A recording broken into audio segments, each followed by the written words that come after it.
So if you want to see how recovered you are and just how fresh you are in general, Here I come. I'm not going to waste your time. The test I'm talking about is the CO2 tolerance test. I was watching one of Andrew Huberman's podcasts about recovery, and one of the methods that he shared on how to test your recovery is the CO2 tolerance test. Basically, this isn't like a catch-all test to see how like refreshed you are or anything, but it's a pretty good indicator because it tests your nervous system. And your nervous system, if it's not recovered, you're going to feel it in every aspect of your life. In a nutshell, the way that the test works is it tests to see how well your body can tolerate carbon dioxide, or CO2. There are other ways that may be better, but the thing is, this is free. Here I come.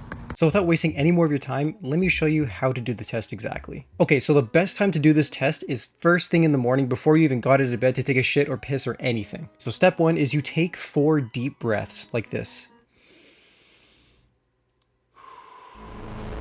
In through the nose, out through the mouth. Then on the 5th breath, you're going to want to inhale and you're going to fill your lungs to their absolute maximum capacity. So it'll look a little something like this.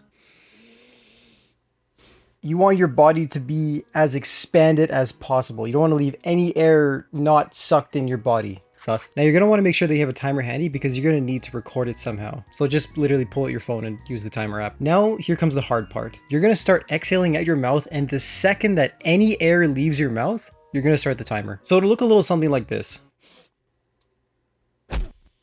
Now this may seem pretty easy, but it's going to get pretty damn uncomfortable, especially near the end. But the important thing is that as soon as air stops coming out of your mouth, you stop the timer. But at any time air stops coming out of your mouth, or you have to swallow or something like that, the test doesn't count. Or you have to pause, or just you have to probably do it again, because you only want to time when air is coming out of your mouth. But yeah, that's the test. So let's learn what this number actually means though. Okay, so now that you have the amount of seconds that your body was able to tolerate CO2, let's analyze the results. If you got anywhere above 60 seconds, usually in the 60 to 120 second range, your body is fully recovered and prepared to take on some hard work, and you probably slept really well the night before. But if you aren't fully recovered and maybe you have some improvement to do, you'll probably find yourself somewhere in the 30 to 60 second range. This is where you're recovered enough to take on some hard work, but like I said, you could probably use some improvement. You could benefit from improved recovery, but that doesn't mean that you shouldn't push yourself at this stage. If you scored like 41 seconds, that doesn't mean you should just be lazy. Don't use this as an excuse. And then finally, if you scored anything below 30 seconds,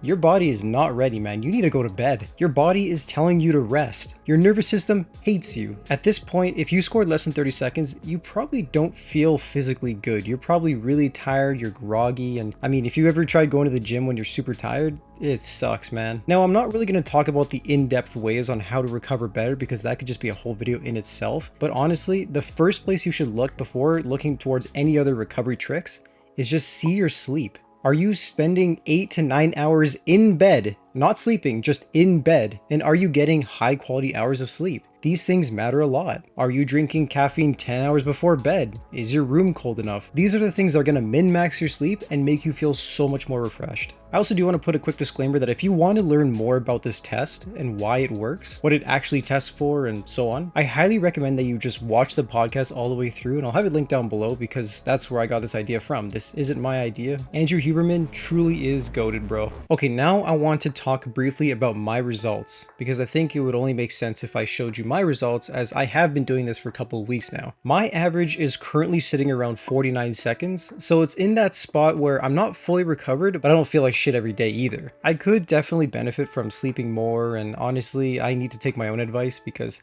there's some nights I go to bed like way past midnight and I really shouldn't be doing that. I wake up at like 7 a.m. I'm spending like 7 hours in bed. That's not enough. And what's interesting is when I first started doing this, I was sick. So when you're sick, you naturally just get less rest. I mean, you've probably noticed this.